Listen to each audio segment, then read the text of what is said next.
Então, estamos gravando. Então, pessoal, boa tarde. Antes da gente começar a aula, tá? A gente vai conversar hoje sobre sindromologia, tá? De acordo com o nosso cronograma, tá? Seguindo ali ao certo, tá? Sobre essa segunda unidade, né? Se for falar assim, né? No segundo bimestre. Mas antes eu queria falar um pouquinho da prova, tá? Eu fiz a vista de prova na segunda. Acho que a professora Daniela, não sei se teve alguma dificuldade, não sei como é que aconteceu, não sei se ocorreu na sexta-feira, tá? Mas me falaram de uma questão, eu acho que Ingrid me mandou, se eu não me engano, acho que Laís também, não tenho certeza. Da questão número 1, a questão de alveolite, tá? E vocês estão certos, tá? Tenho que assumir. Faltou uma informação na minha questão, tá? Que fez com que ela está fazendo com que ela seja anulada. Eu Tá? sabia, Eufória. Aí, ó, tá vendo? Tá comemorando, né? Tudo bem. Quando a gente erra, a gente tem que assumir também. Na verdade, não foi um erro, foi uma falta de uma informação a mais na questão. Porque a justificativa da minha parte. Essa questão, normalmente, eu não chamo ela de alveolite, eu chamo ela de osteite alveolar. Aí, se a gente falasse de osteite alveolar, aí a gente estaria falando de alvéolo seco, tá?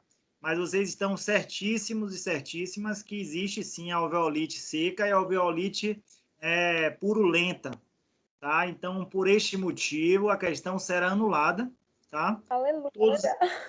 Todos receberão os 100 pontos, tá?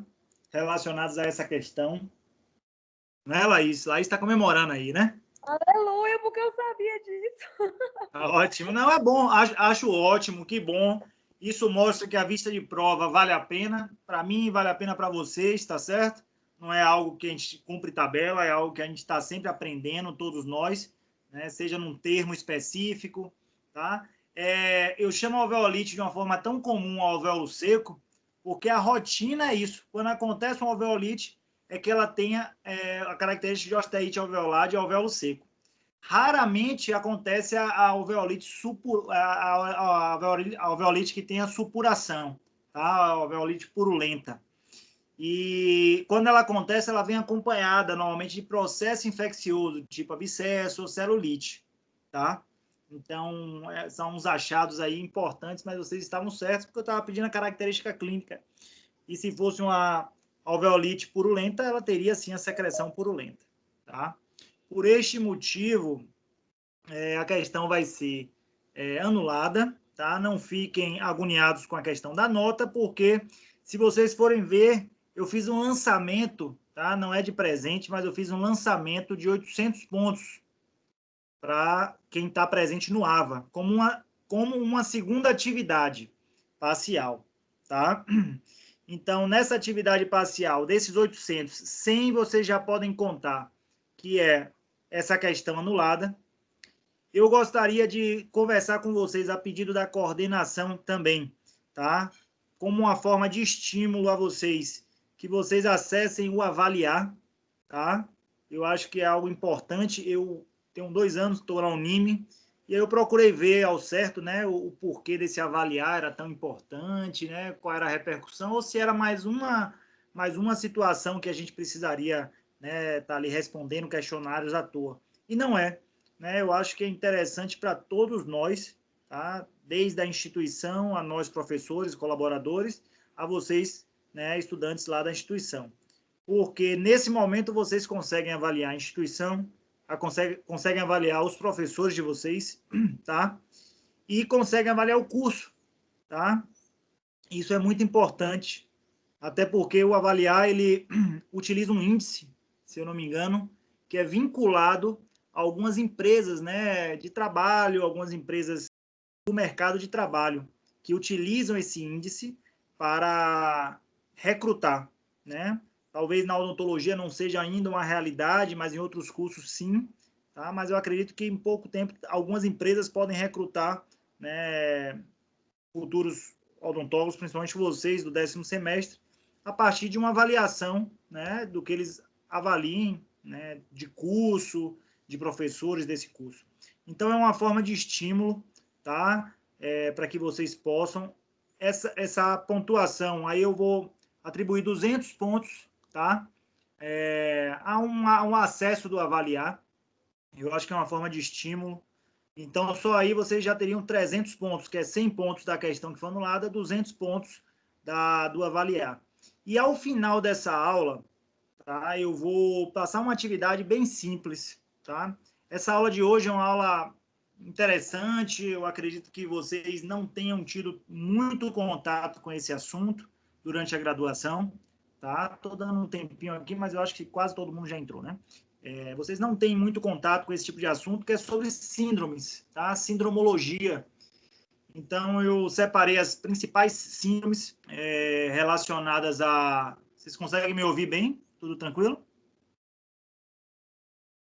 Alô? Sim, professor. Inclusive, queria Tudo fazer uma bem? pergunta. Professor, Perfeito, perfeito, Luísa. Pode fazer, Luísa, pode fazer, que eu estou só fazendo alguns comentários aqui. Diga. quando é que vai ser a segunda chamada? Quando vai ser a segunda chamada? Pronto. O que acontece? No momento que a gente estava fazendo as avaliações, tá? Eu até abri a possibilidade lá de quem não estava com acesso ao AVA, né? E aí eu sei que às vezes tem problemas de conexão. A segunda chamada ela vai seguir o cronograma oficial, tá? Da Unime. Aí, se eu não me engano, é no final do semestre. Mas eu posso te dar uma resposta mais correta sobre essa segunda chamada, tá? Mas ela segue o cronograma do calendário da Unime. Tudo bem, porque tem uns professores que já estão fazendo essa semana. Aí eu achei que o senhor também seria do mesmo jeito. Tá, o que acontece, eu preciso ver, né, quais foram os alunos que não fizeram, tá? Para eu poder ver como é que tá esses alunos no AVA, e aí a gente poder ver se vai ser lançado ainda ou não, que eu posso passar como uma atividade complementar, uma outra prova. Mas ela oficialmente acontece no final do semestre. Mas eu te dou essa resposta, Luísa, tá? Entendi, obrigada. Tá certo? Tranquilo. Alguma dúvida a mais? Por enquanto não, né? Então, no final dessa aula, eu vou passar uma atividade bem tranquila, tá? Eu acho que é até uma atividade de lazer. Acho que vocês vão gostar. Eu particularmente gostaria de ter uma atividade dessa. Mas é sobre síndrome também, mas nada relacionado a vocês pesquisarem, me falarem revisão de literatura, nada disso não, tá? E aí, no final, a gente conversa sobre essa atividade. Eu vou compartilhar minha tela, ok? É o tempo aí que talvez alguém chegue mais aí.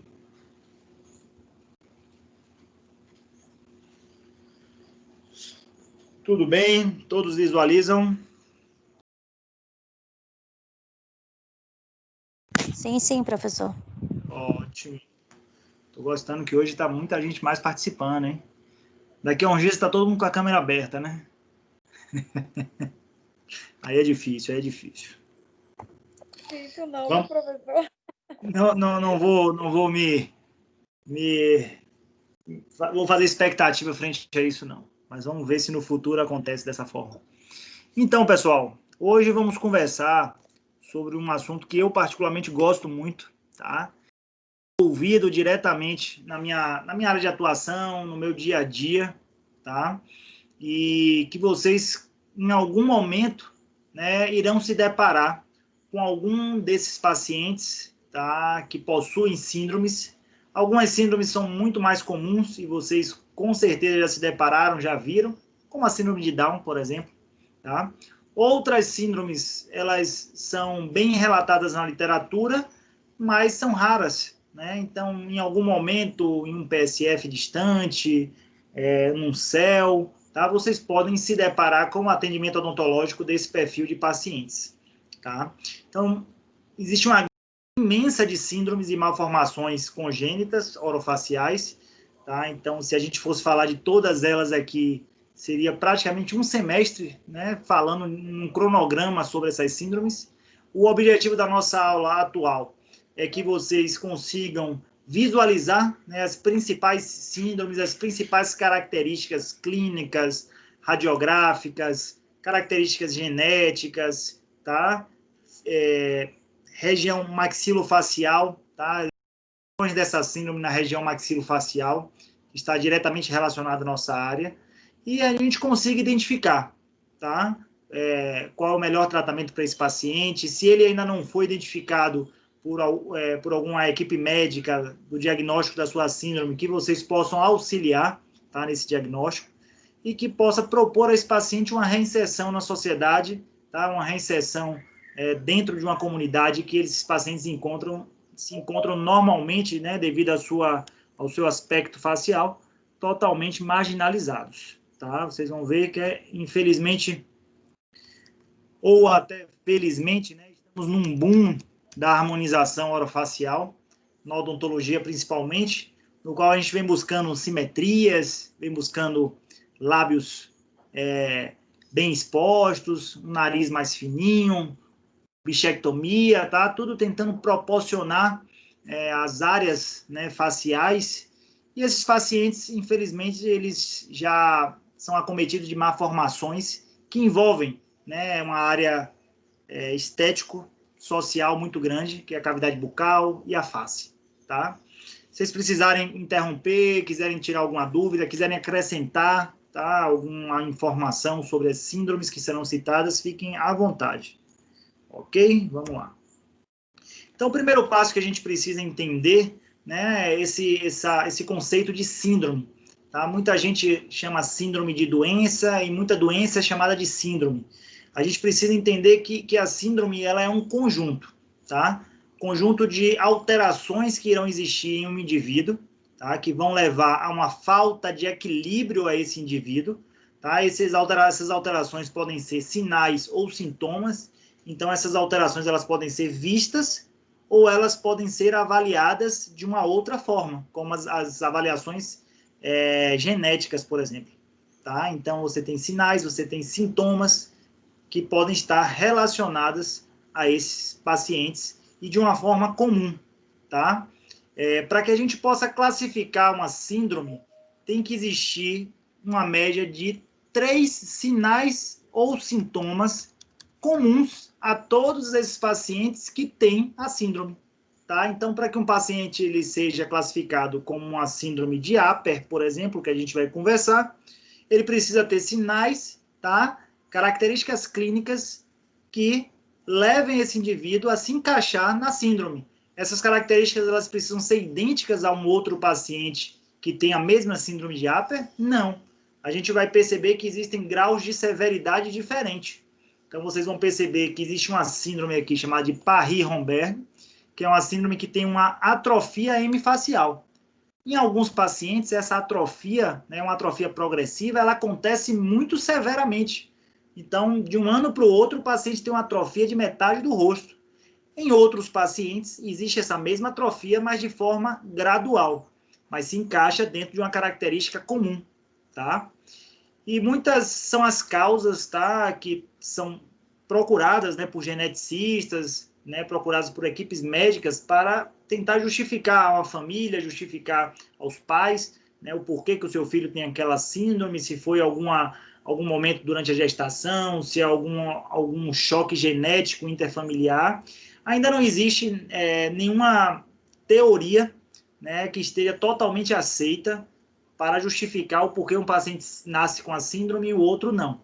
Mas existem algumas hipóteses que são aceitáveis ainda, né, hoje em dia, principalmente no que diz respeito ao choque genético, tá? Então, uma relação intersanguínea, mesmo que não seja proposital, tá? Isso acontece às vezes em cidades menores, antigamente, tá? Na Índia, por exemplo, existe muita relação intersanguínea. Então, lá é um dos maiores índices, existe um dos maiores índices e prevalências, né? Uma das maiores incidências de malformações genéticas. Então, justamente porque tem essa relação consanguínea ou intersanguínea. Então, é uma das causas. Outras causas são causas genéticas, tá? De choques genéticos, ou relacionados a algum momento de distúrbio durante a gestação, tá? Mas nenhuma causa ainda totalmente efetivada, né, e concretizada como a mais correta. É interessante saber que essas síndromes elas se assemelham às vezes a algumas doenças, tá? Então a gente precisa saber diferenciar. Então, o primeiro passo é saber diferenciar a síndrome de doença. A síndrome, ela vai ser uma característica clínica ou algumas características clínicas comuns a um grupo de pacientes que se encaixam naquele perfil de síndrome, tá certo? E uma doença é um distúrbio, tá? Um distúrbio que o paciente vai apresentar, né?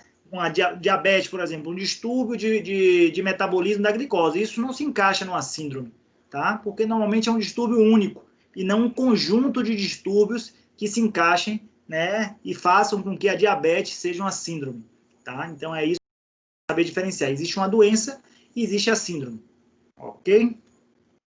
E aí a gente começa com a primeira síndrome, tá? Vocês podem já ter ouvido falar nela, né? Eu sempre tento associar alguém famoso, alguém aí da mídia que apresente ou já apresentou essa síndrome. Eu tenho um filho com ela, tá? E se vocês lembrarem, a filha de Roberto Justus, tá? Apresenta esse tipo de síndrome, que é a síndrome de Cruzon, tá? É uma síndrome não é tão comum, mas quando aparece, né, essas síndromes maxilofaciais é uma das mais prevalentes. Tá? Ela é conhecida como desostose crâniofacial. Desostose porque existe o que a gente chama de má formação óssea da região craniana e facial desse paciente. Tá? Esse paciente ele tem alterações genéticas já reconhecidas, né, principalmente relacionadas a esse fator genético aqui, o FGFR2, tá, do cromossomo 10K. Então, isso já é, normalmente, o paciente com Cruzon que chega ao nosso atendimento, ele já chega com o seu diagnóstico, tá, um diagnóstico já definitivo devido a essas alterações presentes nesse gene. Tá? As malformações mais comuns para esse paciente, tá, tanto na região de crânio quanto na região de face, existem algumas alterações. Na região de crânio, esse paciente ele pode ter um crânio mais triangulado. Em vez de ter um crânio mais arredondado, esse paciente tem um crânio mais triangulado, tá? Chamado de escafocefalia ou trigonocefalia. Tá? Escafocefalia porque se assemelha a um navio. Então, esse paciente normalmente tem um crânio mais triangular do que um crânio mais arredondado. Eu estou só, às vezes, tendo que ir no lobby porque algumas pessoas estão no lobby.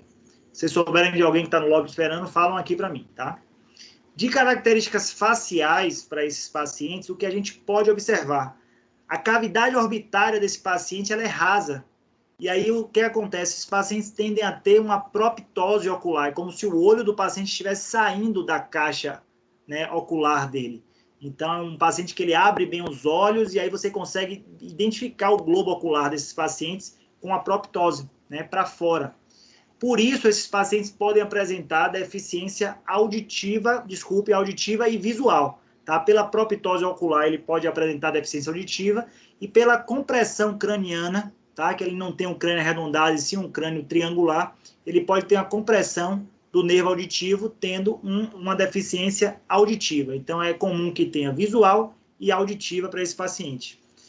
Normalmente, são pacientes que se inserem tranquilamente na sociedade, com déficit mental, né, raramente constatado. Então, ele tem a malformação, né, facial, craniana, mas ele se insere, ele tem um QI dentro da proposta de um paciente normal. Quando a gente vai para a região de maxila e mandíbula, esse paciente tem a maxila pouco desenvolvida, né? A gente chama maxila hipoplásica. Hipoplasia é a maxila mais para trás, é como se ele tivesse o osso todo para trás e mais estreito também. É como se o terço médio da face desse paciente fosse para dentro, tá? E aqui é uma foto de um paciente síndrome de Crozon, tá? Então, o que a gente conversou, a proptose ocular, então, esse paciente ele não tem uma cavidade orbitária profunda, o olho ele fica para fora, tá? E o terço médio desse paciente, ele é todo para dentro. Aqui não dá para ver muito bem, mas ele tem aqui uma caixa craniana triangular, tá? Olha aqui esse paciente, tá? Um outro paciente síndrome de Cruzon. Vocês percebem aqui existe uma formação, tá? Aqui ele forma uma pontinha e vem, tá? Na região de crânio. Proptose ocular e deficiência de maxila. Olha aqui essa maxila desse paciente, ó. Não é pouco comum esses pacientes precisarem passar por cirurgia ortognática. Eu já operei 2 pacientes de Cruzon, né, que necessitaram de cirurgia ortognática para avanço de terço médio, tá? Principalmente de maxila. e aí o desenvolvimento, normalmente, desses pacientes, certo? Então, para esses pacientes de síndrome de Crouzon, o que é que a gente vai ter? Uma atresia de maxila, normalmente dentes supranumerários, tá? Ortodontia se faz necessário para esse paciente, para expansão de arco, e cirurgia ortognática também. São pacientes que normalmente não têm déficit neurológico nenhum. Tá? É uma característica clínica bem comum para a síndrome de Crouzon. E aí eu vou vir com uma outra síndrome, que ela é muito similar à síndrome de Crouzon. Ela é conhecida como síndrome de Apert. Tá? Vocês vão perceber que existe uma similaridade muito grande e uma característica faz diferenciar a síndrome de Crouzon da síndrome de Apert. Tá? Vocês vão perceber a síndrome de Apert chamada de acrocefalosindactilia, e aí você já vê que tem uma nomenclatura aqui que a outra não tem, que é a sindactilia, que é justamente a característica clínica que vai diferenciar a síndrome de Crouzon da síndrome de Apert. Tá? A sindactilia é a união dos dedos dos pés ou das mãos ou dos dois. Tá? Então, esse paciente tem a mesma característica da síndrome de Crouzon, mas ele tem os dedos unidos, seja das mãos ou dos pés. A mutação é do mesmo gene, tá? Do Crouzon, então FGFR2, né, do cromossomo 10K, tem má formação craniana. O que acontece também que pode diferenciar um paciente de Crouzon para um paciente de Apert. Enquanto o Crouzon, ele não tem normalmente deficiências mentais, tá? Não tem déficits mentais, o paciente Apert, ele pode apresentar um déficit neurológico, tá? Normalmente gira em torno de um déficit leve a moderado, tá? Características clínicas faciais e maxilofaciais são idênticas à de Crouzon. Órbitas rasas, levando a proptose ocular, pode ter também deficiência visual e auditiva. Existe essa diferença para o Crouzon, que nesse caso existe mais um paciente com déficit mental leve ou moderado, mas a maxila da mesma forma, pouco desenvolvida, retraída, levando a hipoplasia, tá? E a característica principal que vai diferenciar Crouzon de Apert é a sindactilia, tá? A união dos dedos das mãos, normalmente segundo, terceiro e quarto dedos, ou dos dedos dos pés, tá? Esses pacientes também podem apresentar, uma boa porcentagem deles, úvula bífida, tá? Então, a úvula desse paciente vai estar, né, recortada ao meio, tá? Ou alguma fenda em palato mole, tá? Uma fenda palatina, não é comum a todos os pacientes, mas uma parte deles pode apresentar. E esses pacientes também podem ter uma tumefação, né? Um palato duro tão... eles chamam de tumefação, um aumento de volume, que parece que tem uma fenda, mas é uma pseudofenda, tá? Para esse paciente. Quando você consegue afastar bem, você vê que é um excesso de tecido, né, que esse paciente possui. Então, são algumas características que a gente consegue diferenciar, tá? Na face, visualmente falando, é difícil diferenciar Crouzon de Apert, tá? Nesse caso, vocês veem aqui, ó, o formato triangular, tá, do crânio, a proptose ocular, né, devido à órbita rasa, deficiência de maxila, então um sulco nasolabial bem marcado para esse paciente, tá? E aí, nesse caso, a gente não conseguiria diferenciar, mas, por exemplo, essa paciente é uma paciente que tem um déficit neurológico moderado, então já abre o leque para a possibilidade de ser Apert. Além disso, ele apresentava sindactilia das mãos, tá? Como esse pacientezinho também, tá? Então, ele apresenta normalmente segundo, terceiros e quarto dedos, eles apresentam unidos, tá? Essa cirurgia, normalmente, dependendo da sindactilia, ela é realizada ao nascimento, tá? Ou se aguarda um tempo o desenvolvimento dessa criança para que ela possa passar pela cirurgia de divisão, né, desses dedos que encontram unidos. Às vezes essa união é tão grande que não tem a parte óssea, é um osso só, tá? E aí fica mais difícil de ter essa reconstrução e o retorno da função desse paciente, tá? Mas são pacientes que ficam realmente limitados, né, da parte funcional das mãos ou da parte motora, tá? No caminhar desses pacientes. Além disso, eles apresentam alguns déficits neurológicos, tá? Então, aqui no pacientezinho aqui de Apert, a gente observa a maxila retraída, uma proptose ocular, tá? Aqui uma caixa craniana mais triangular, tá? Então, são algumas características que a gente consegue diferenciar Crouzon de Apert, tá? Então, são duas síndromes que vocês podem lidar no dia a dia, dificilmente a gente vai ter que diagnosticar essa síndrome.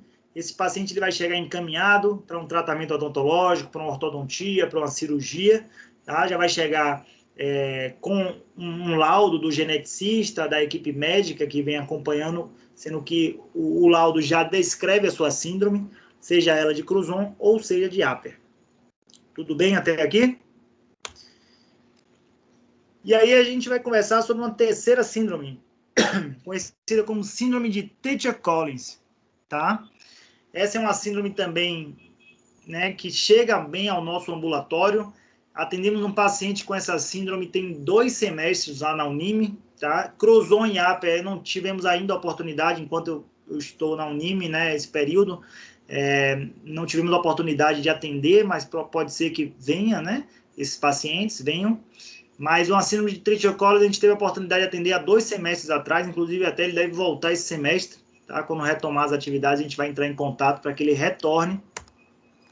Tá? A síndrome de Treacher-Collins ela é conhecida como desostose mandíbulo-facial, porque enquanto a síndrome de Cruzon e de Apert ela atinge bastante a maxila, a síndrome de Treacher-Collins ela atinge bastante a mandíbula do nosso paciente. Tá? O paciente ele tem uma desostesia mandibular, tá? Uma má formação da mandíbula. Esses pacientes apresentam alguns arcos braquiais, vocês vão perceber, parecendo algumas fendas próximas à região auricular, que são esses defeitos aqui dos arcos braquiais, o primeiro e o terceiro arco branquial, tá? Então, normalmente, eles ficam próximos a essa região auricular. Esses pacientes podem apresentar também malformações do pavilhão auditivo externo, tá? Das orelhas, ou não apresentar orelha, e ter dificuldades auditivas, né, importantes, tá? A maioria deles podem já ter a perda de audição de um lado ou dos 2 lados, tudo vai depender da sua malformação, tá? Nessa região auditiva. Quando a gente vai para a área da face, além da mandíbula, que ela tem um retrognatismo, então a má formação, a mandíbula ela é mais para trás, esse paciente também tem um zigoma muito pobre, tá? E aí deixa ele com um aspecto bem envelhecido, tá? Justamente pela falta de tecido ósseo ali. E para esses pacientes, é uma característica que normalmente consegue chegar a esse diagnóstico, além das características genéticas, é essa fenda. Tá? 75% dos pacientes apresentam esse coloboma, tá? É uma fenda, normalmente, que ele tem na face, lateralmente, e aí ela transpassa toda essa região da hemiface do paciente, tá? Essa fenda, ela está em todos os pacientes? Não. Mas quando ela está presente, ela consegue concretizar que o paciente trata-se de um paciente Treacher-Collins, tá? Então, aqui um Treacher-Collins bem característico. Tá? Então, vocês percebem uma retrognatia mandibular. Aqui é o que eu te falei, o que eu falei com vocês dos arcos branquiais, primeiro e terceiro. Olha o pavilhão auditivo desse paciente. Ele não tem pavilhão auditivo nem do lado direito, nem do lado esquerdo. É um paciente com perda auditiva total, bilateral. Tá? O zigoma do paciente, ele não tem projeção de zigoma. Tá? Mas, normalmente, esses pacientes não têm déficits neurológicos, porque não tem normalmente malformações cranianas, são mais malformações faciais, tá? E auditivas. Os pacientes Treacher-Collins são pacientes que conseguem manter uma vida, né, entre aspas, dentro de um padrão aceitável, tá? No que diz respeito ao seu coeficiente de inteligência. Não sei se vocês conhecem aqui ou já viram, né, essa imagem. Esse é um apresentador americano, tá? Ele tem um programa, né, ele participou de alguns filmes também, né, lá em Hollywood, e ele tem a síndrome de Treacher-Collins e ele trabalha sempre em prol dos pacientes com síndrome de Treacher-Collins. Eles podem passar por cirurgias reparadoras, como a cirurgia ortognática, por exemplo, para avanço da mandíbula, pode também fazer preenchimentos na região do zigoma, tá? Os defeitos auditivos, dificilmente eles são corrigidos, porque são malformações ósseas, da formação óssea da região da audição, então dificilmente eles são corrigidos. E vocês vão perceber aqui, ó, uma fenda. Não sei se vocês conseguem observar nessa menininha uma fenda, tá? A fenda é o coloboma. Ela vem aqui na hemiface, desce aqui, ó, nessa região. É um coloboma. Nele a gente não consegue observar muito bem. Vocês já devem ter, talvez algum de vocês, assistido também um filme, se eu não me engano, é o Extraordinário. Eu acho que é o Extraordinário. Não, eu acho que é. Sempre eu esqueço o nome desse filme. Se vocês lembrarem, me falem. E aí ele relata sobre um paciente com a síndrome de Treacher-Collins, tá? E aqui o ator aqui, ele está bem representado, tá? Hipoplasia de mandíbula. Olha o coloboma presente aqui, ó, que é a pseudofenda, deficiência do pavilhão auditivo, tá? E ele conseguiu, né, dentro do filme, o Extraordinário, se eu não me engano, ele conseguiu tentar se inserir, né, na sua comunidade, na sua escola. É uma criança bastante inteligente, tá? Então, mas que teve toda e tem toda a dificuldade, como qualquer outro paciente, né, para tentar se reinserir, né, ou tentar se manter imperceptível dentro de uma sociedade, que é muito difícil, tá? Quando tiver a oportunidade, um filme que vocês devem assistir, para quem não assistiu. E aí vamos com uma outra síndrome, tá? Como eu falei com vocês, né, eu vou pincelar um pouquinho das principais síndromes. É interessante que caso vocês atendam um paciente, por exemplo, com Treacher-Collins, que vocês revisem, né, peguem artigos recentes, peguem características clínicas, né, atualizações recentes de tratamento para esse paciente, tá? Como não é algo comum, a gente pode direcionar muito bem esse tratamento, tá? Esse paciente com síndrome de Pierre-Robin, tá? É um paciente que vocês podem ser acionados ao nascimento desse paciente, tá? Durante essa minha trajetória até o momento, eu fui acionado uma vez para ver um paciente síndrome de Pierre-Robin, tá? Infelizmente, é uma síndrome bastante severa para os pacientes, tá?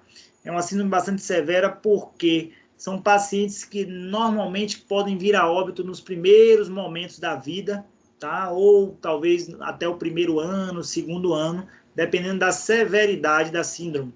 Mas está totalmente relacionada à nossa área de atuação e é por isso que em algum momento, talvez no interior, talvez em uma cidade específica, você seja acionado.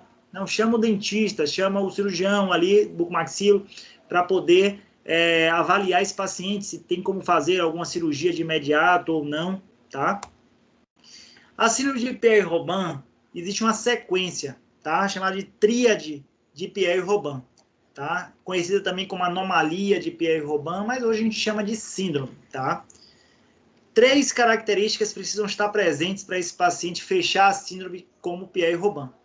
A presença de fenda palatina, então o paciente tem que ter o palato aberto, normalmente fenda palatina de palato mole e de palato duro.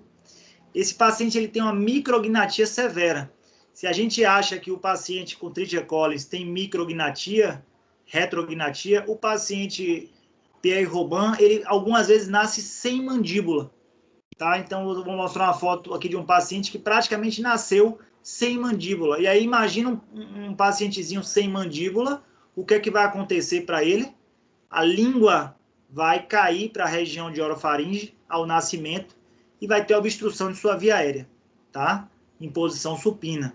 Isso é o caso mais severo e é por isso que, infelizmente, essa síndrome, dependendo da sua severidade, ela leva ao óbito da criança ao nascer, tá? Em algumas situações mais severas. Tá? Então, são 3 características, como fenda palatina, micrognatia mandibular e glossopitose. Tá? A glossopitose é a queda, tá, da língua para a região de orofaringe. Tá? Então, olha aqui, ó. Paciente que tem micrognatia, ele normalmente tem uma via aérea mais estreita. E aí, se ele não tem inserção muscular dos músculos milioídeos, dos músculos de gástrico, por exemplo, ele não tem a manutenção da língua, tá, repousando sobre o assoalho. Essa língua ela repousa sobre a orofaringe, levando a esse paciente a uma obstrução. E aí vocês vão perguntar, professor, mas é assim, aí tem uma obstrução e o paciente morre, ninguém faz nada? Fazem sim, né? Os médicos tentam fazer isso de uma forma possível, traqueostomizar esse paciente ao nascimento, tá? Então, a gente conversou já um pouco sobre traqueostomia em algum momento, Tá? Então, imagina traqueostomizar um bebezinho ao nascimento. Algumas vezes essa traqueostomia leva a complicações severas, tá? Mas a traqueostomia é uma opção, tá? Como para esse bebê. Esse bebê nasceu sem mandíbula, tá? Ele tinha um ossinho da mandíbula no ângulo e um ossinho da mandíbula no outro ângulo. Ele não tinha um arco mandibular presente, tá? E foi traqueostomizado ao nascimento, conseguiu superar essa traqueostomia, tá? Aqui é uma foto antiga de um artigo, e ele relata, normalmente o artigo relata que infelizmente ele teve problemas respiratórios e veio a óbito com próximo de 1 ano e meio, tá? Mas a gente percebe aqui, ó, normalmente uma micrognatia mandibular ou uma ausência de mandíbula, tá? Isso, pessoal, hoje já pode ser diagnosticado precocemente hoje já há algum tempo, tá? A partir de ultrassonografia, reconstrução 3D. Infelizmente, nem todo mundo tem acesso a isso ainda, tá? Mas já é algo que pode se prever, né? A ausência de mandíbula, tá? É uma delas. Olha esse outro paciente aqui. Esse paciente a gente pôde acompanhar no serviço, né, na residência. E existe e eu falei com vocês que normalmente vocês podem ser acionados, a cirurgia bucomaxilo pode ser acionada, porque existe uma cirurgia de intervenção para esse paciente. Se a via aérea desse paciente for mantida por traqueostomia, ou ele nascer, né, com um pouco de mandíbula e mantém a via aérea possível, existe um tratamento chamado de distração osteogênica. Distração osteogênica, a gente coloca um distrator de um lado e um distrator do outro, e vai acionando esse distrator para empurrar a formação da mandíbula para frente, tá? Não sei se vocês conseguem ver aqui um ferrinho saindo aqui do ângulo da mandíbula desse paciente, de um lado e do outro, tá? Esse ferrinho é o distrator, o qual a gente vai acionando. Se vocês fizeram apologia aí aos tratamentos ortodônticos, é o Hyrax ou o RAIS que vai acionando para expandir a maxila. Trabalha da mesma forma. O distrator ele trabalha para expandir a mandíbula para frente. Infelizmente, esses distratores normalmente ficam para fora do rosto do paciente, tá? Mas é uma possibilidade que tem, né, para manter uma distração osteogênica. É uma cirurgia complicada, principalmente no que diz respeito à idade desse paciente, tá? A fragilidade desse paciente é muito novo, né? Então a cirurgia que tem que fazer um acesso extraoral, instalar um distrator, torcer para que esse distrator não tenha processo de infecção, torcer para que essa distração óssea aconteça de uma forma positiva, tá? E que esse paciente tenha uma via aérea já previamente, ou via traqueostomia, ou sem a necessidade de traqueostomia, a presença de uma mandíbula um pouco menor, tá? Para que faça a distração osteogênica, é importante que tenha mandíbula. Para aquele outro caso do paciente que não tinha mandíbula, aquela criança que nasceu sem mandíbula, realmente apenas a traqueostomia é possível. O distrator ele precisa ter algum osso para poder ser deslocado, tá? Então, é uma situação específica. Além disso, o paciente tem que ter a fenda palatina, tá? Então, fenda palatina, micrognatia mandibular e glossopitose, tá? Fecha essa síndrome de Pierre-Robin. A gente não vai ver pacientes, dificilmente a gente vai ver pacientes com Pierre-Robin em idades mais adultas, tá? A não ser que eu já vi alguns artigos que relatam pacientes com idade mais adulta, tá? Mas não presenciei isso, tá? Devido à severidade, né, que acontece essa síndrome com esses pacientes. Tudo tranquilo até aqui? Eu sei que são muitas informações, mas a gente vai conhecendo um pouquinho de cada síndrome, tá? E aí tem essa síndrome que eu até falei no início da aula, conhecida como síndrome de Parry-Romberg, tá? A outra é Pierre-Robin, e essa é de Parry-Romberg, tá? Normalmente as síndromes, as nomenclaturas, elas são atribuídas aos geneticistas que estudaram sobre a síndrome, ou elas são atribuídas normalmente a algum paciente que foi o primeiro paciente a ser diagnosticado com essa síndrome, tá? Nesse caso aí, Parry-Romberg, foram 2 pesquisadores, tá? Parry e Romberg, que fizeram, né, o diagnóstico dessa síndrome, conhecida também como atrofia hemifacial progressiva, tá?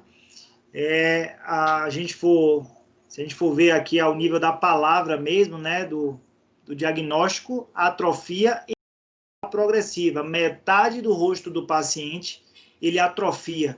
Então, pele, osso, músculo, dente, língua, cavidade globo ocular, tá?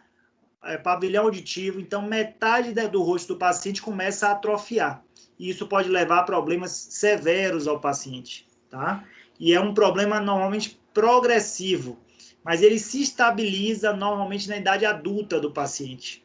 Então, durante a adolescência, essa atrofia ela pode ser mais severa. Após a adolescência, quando chega na idade adulta, é um paciente que pode ter uma estabilização, tá? É uma condição incomum, mas que existe, tá? Que vocês podem também lidar. Eu já tratei 3 pacientes com esse perfil, tá? É um tratamento bem difícil, tá? Foi cirurgia ortognática, foi preenchimento dessas regiões, né, atrofiadas, mas com uma dificuldade de resultado muito grande, tá? Normalmente, elas se caracterizam nas 2 primeiras décadas de vida. Tá? Se o paciente ele atinge a 2ª, 3ª década, ele tem uma estabilização do quadro. Tá? A atrofia ela é tanto da parte óssea, quanto de tecido mole, quanto de cartilagem. Tá? Então, tudo que está presente na hemifase que está atrofiando, todos os tecidos eles começam a atrofiar. Claro, como eu falei para vocês, essa atrofia ela vai depender da severidade. Tá? Então, o que acontece com a atrofia da pele? A pele ela fica mais escurecida, então metade do rosto do paciente ele fica com a pigmentação mais escurecida. E antigamente o pessoal chamava essa síndrome, né, de coupe de sabre, que é como se fosse de golpe de espada, é como se alguém tivesse dado um golpe de espada no paciente e removido uma parte do tecido, tá, facial do paciente, deixando ele, né, com um tecido a menos aqui na região de hemifase do lado esquerdo. Então, muita gente ainda chama a síndrome do golpe de espada, tá? A síndrome do coupe de sabre. Então, são algumas situações porque o paciente fica com a linha, tá? Com a atrofia, ele tem uma linha demarcada na hemifase. E aqui a gente começa a ver uma paciente com a síndrome de Paris-Romberg do lado direito, tá? Numa atrofia bem severa, tá? É uma paciente já mais idosa, que essa atrofia se estabilizou, tá? Mas vocês percebem como essa atrofia acomete mandíbula, maxila, zigomático, tá? Tecido mole, tecido gorduroso, bola de Bichat, cavidade orbitária, tá? Olha o nível do globo ocular como está diferente. Atrofia da região do pavilhão auditivo externo, tá? E o que é que pode acontecer, professor, com esse paciente se essa atrofia progride? Perda de visão é uma das causas comuns a esse paciente, com a atrofia da arquitetura ocular, existe compressão do nervo óptico, e com isso o paciente pode ter perda de visão, perda de audição, tá? E o mais severo que pode acontecer a esses pacientes é com essa atrofia da região do osso frontal, são lesões cerebrais, tá? Que podem ter relacionados.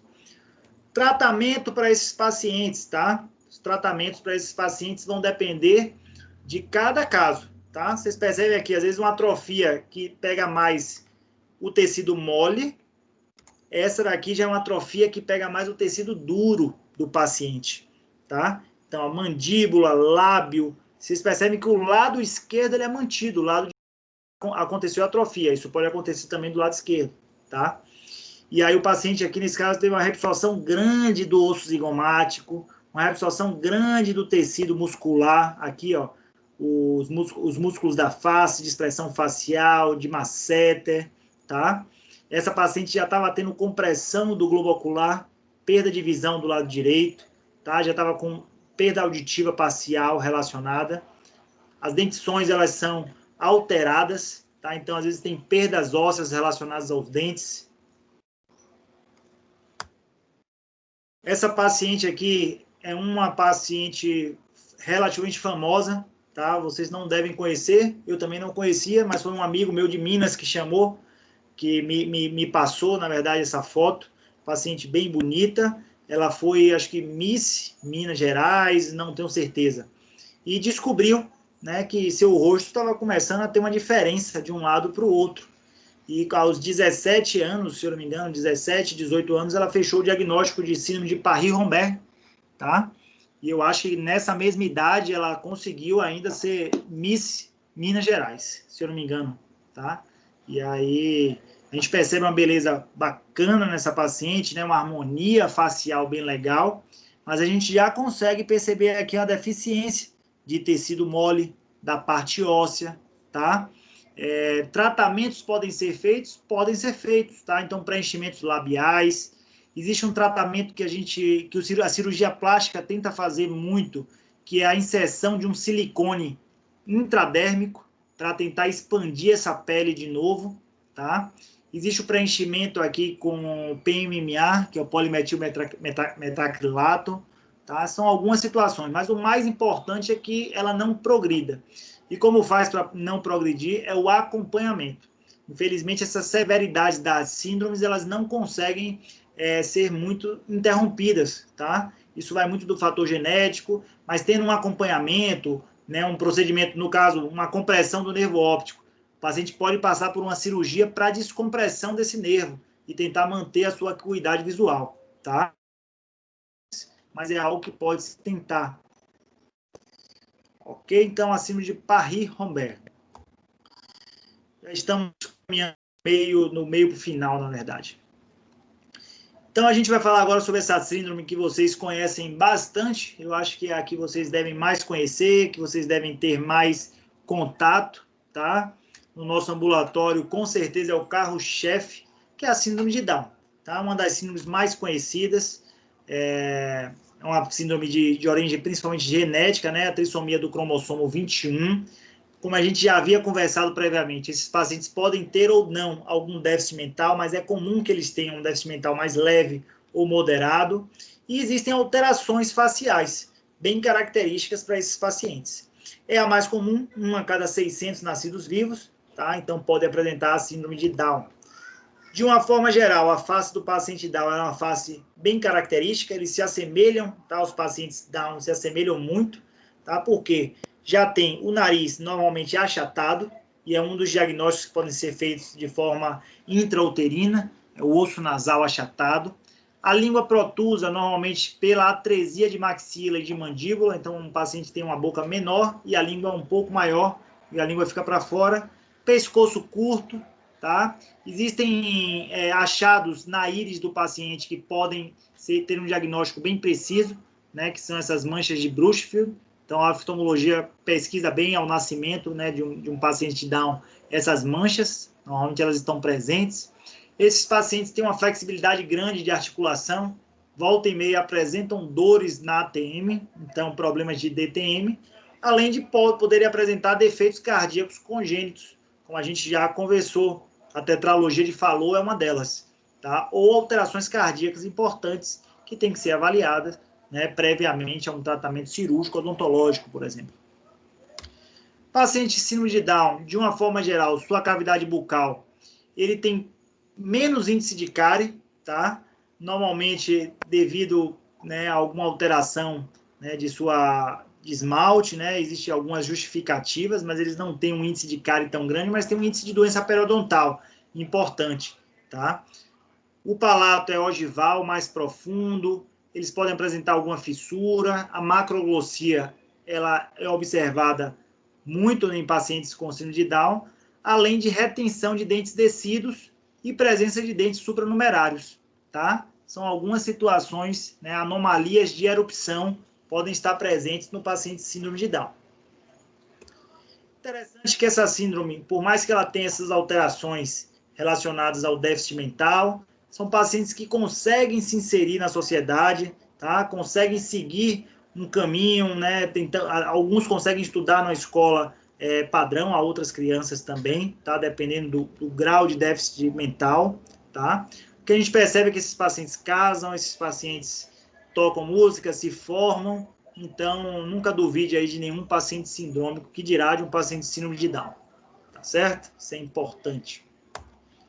Já para ir finalizando, uma síndrome menos comum, mas eu trouxe aqui para vocês, é a síndrome de Cushing, tá? Normalmente são pacientes que utilizam corticoide de forma contínua, podem apresentar essa síndrome, tá? Conhecida como hipercortisolismo ou hiperadrenocorticismo, tá? É o uso exacerbado de corticoide, tá? Para algum tratamento específico, e o paciente pode desenvolver essa síndrome de Cushing, tá?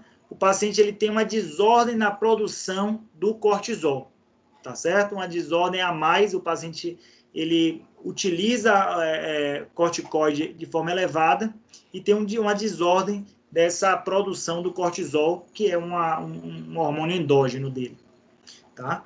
Ele pode ter também a origem devido ao uso do corticoide ou à presença de algum tumor, né, na glândula adrenal, que leva a uma produção a mais de cortisol.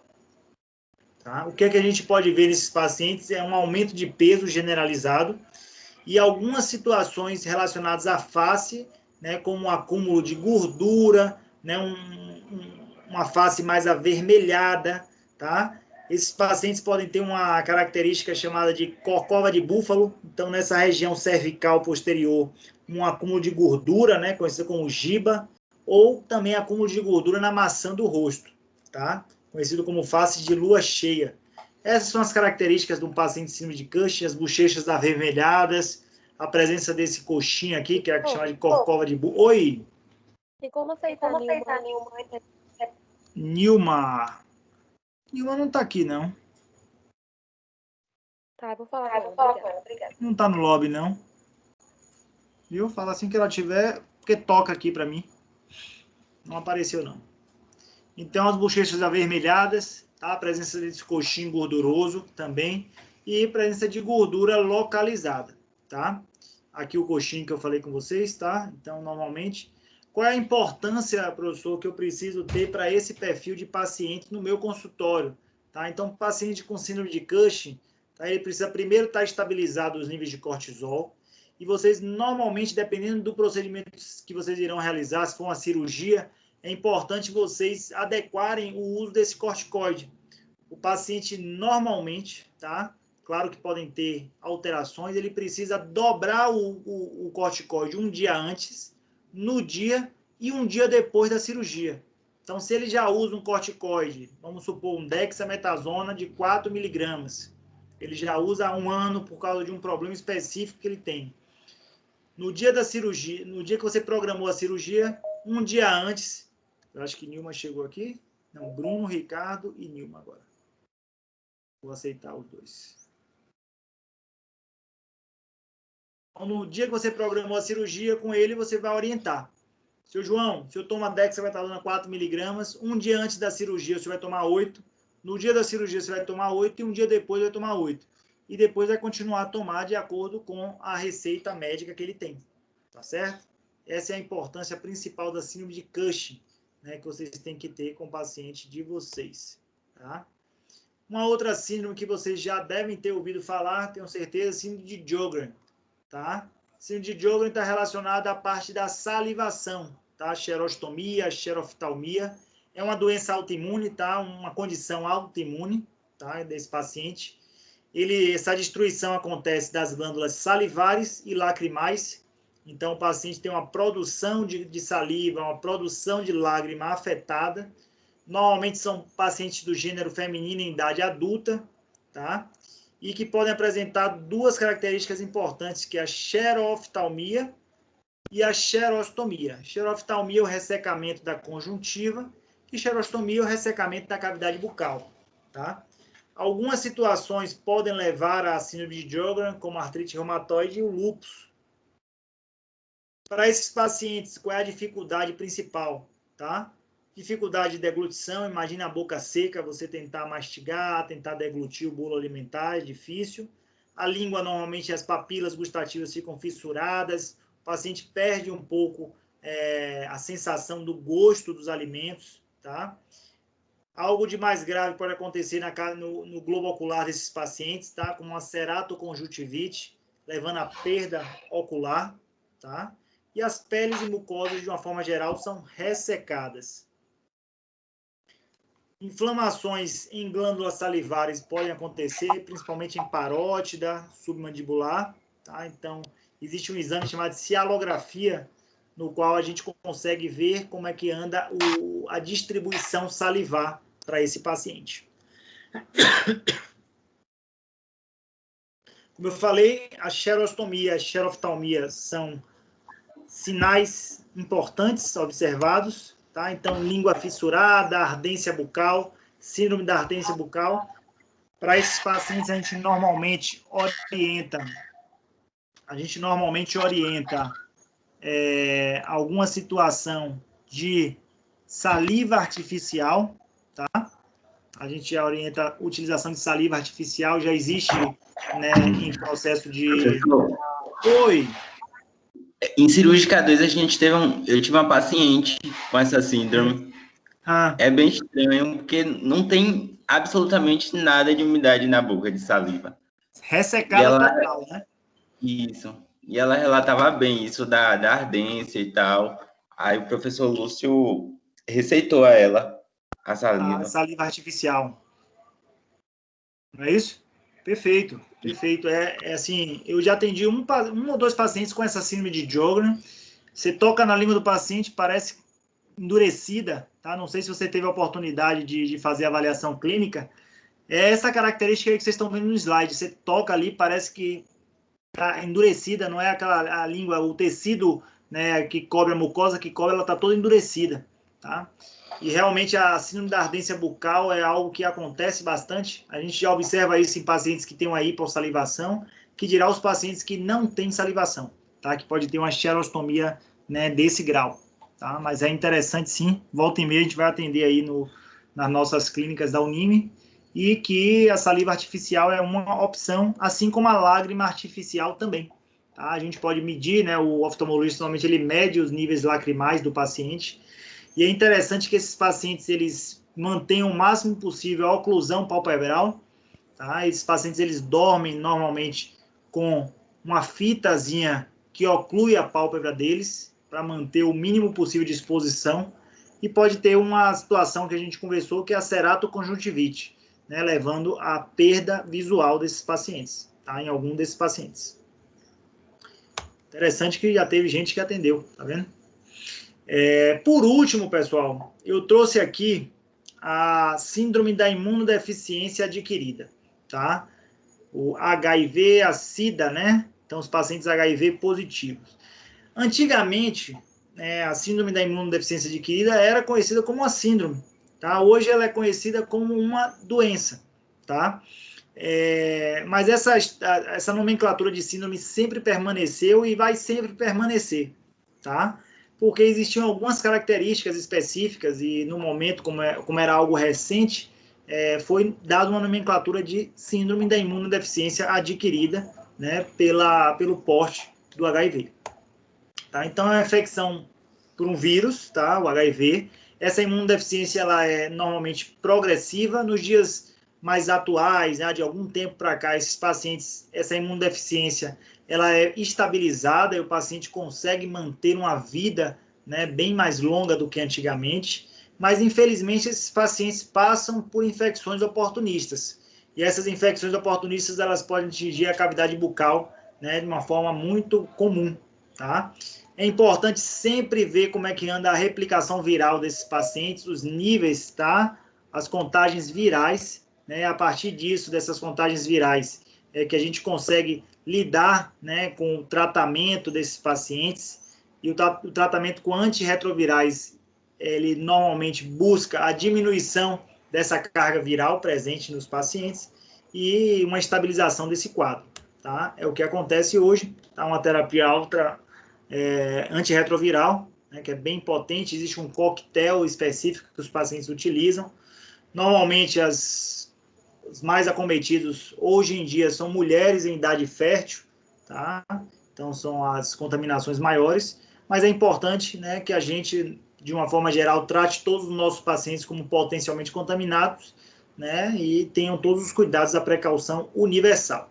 Tá? É importante no atendimento ao paciente HIV positivo que a gente saiba em que nível ele se encontra, principalmente de contagem celular, né, de contagem viral, se tem alguma medicação específica, quais são as medicações que a gente vai passar.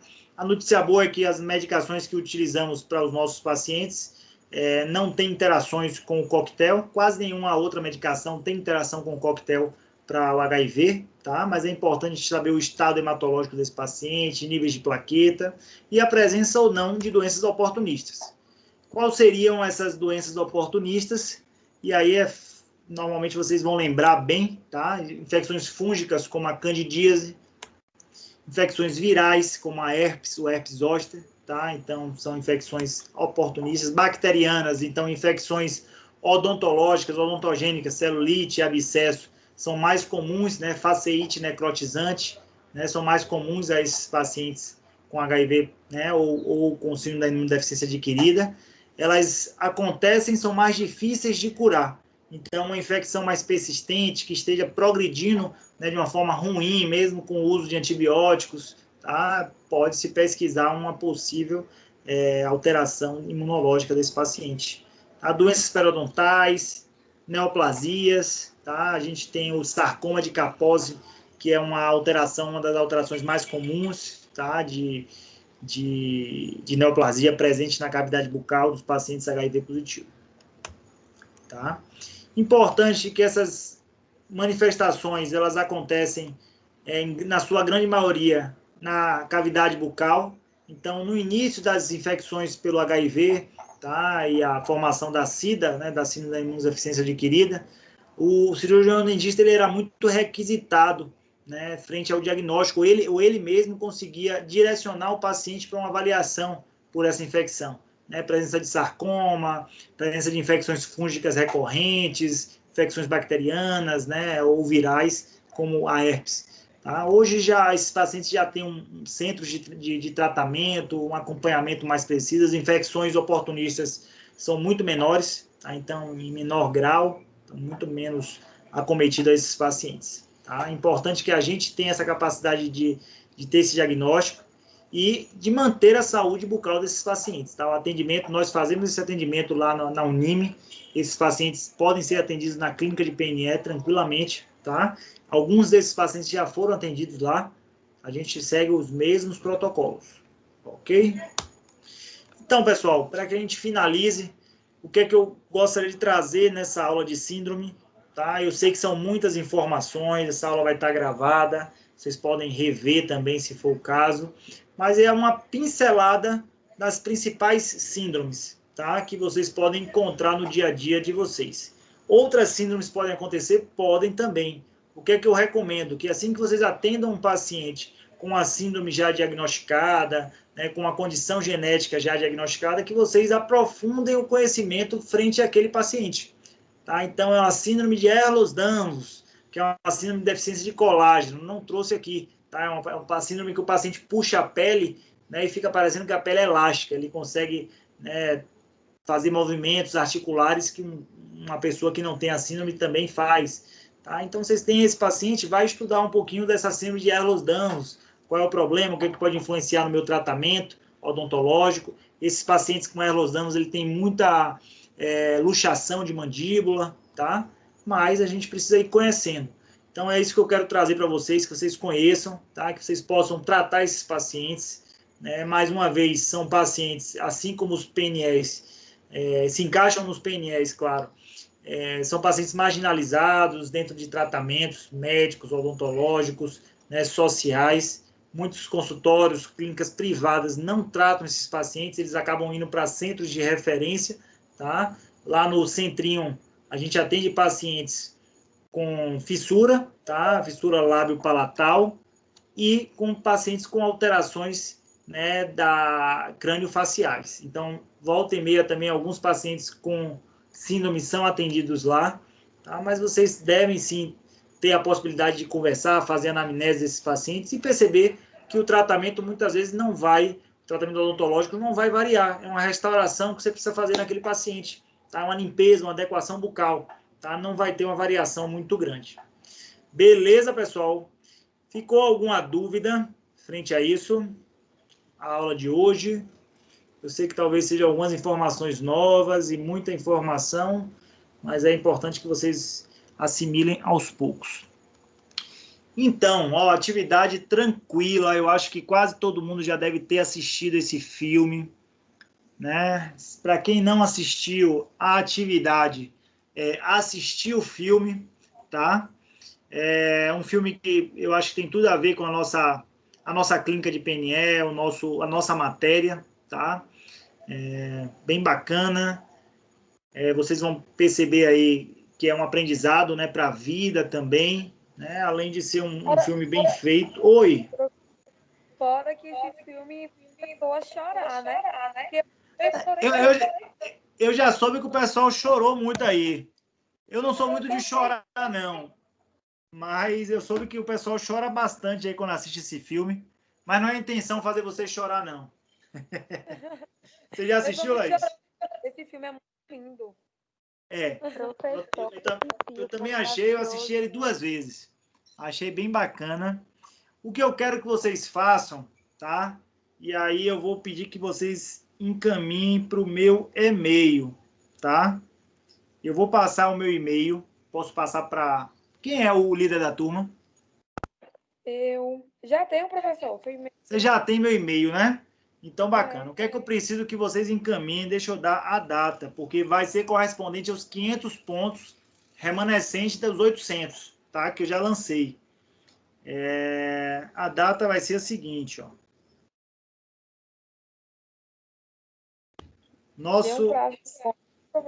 Vou dar um bom prazo, bem tranquilo. Semana que vem é feriado, tá? Dia 2 de novembro. No dia 9, vocês terão aula com a professora Carmen. E no dia 16 de novembro, vocês terão aula comigo. Aí eu queria que vocês mandassem aí até o dia 16 de novembro. Tá? Perfeito. Tá bom demais, né? Tá bom demais. Mandem uma resenha. Não sei se vocês vão lembrar o que é uma resenha. Eu lembrei da época do 3º ano, né? Mas vocês talvez tenham uma cabeça mais fresca. É um resumo, tá? Do filme. Não é um resumo apenas da história do filme, porque a história do filme todos nós já conhecemos, ou quem já assistiu já conhece, né? Quem não assistiu vai assistir, vai conhecer a história. Então eu não preciso da história do filme. Eu gostaria de saber, claro, um resumo do filme que vocês acharam, tá? E o que é que vocês tiveram de percepção sobre esse filme, tá? É algo que eu tenho curiosidade, já perguntei para várias pessoas e decidi fazer essa atividade com vocês, já que a gente está nessa parte virtual aí, saber a percepção da cabeça de cada um de vocês, tá? O que é que vocês conseguem associar com a realidade atual, o que é que vocês acham aí. Vou deixar vocês bem leves. Não precisa ser nada muito grande, não, até porque eu preciso ler de todos, e eu vou ler de todos vocês. Então, uma página, tá? 30 linhas, 20, 30 linhas no máximo, tá? Manuscrito, digitado, como é?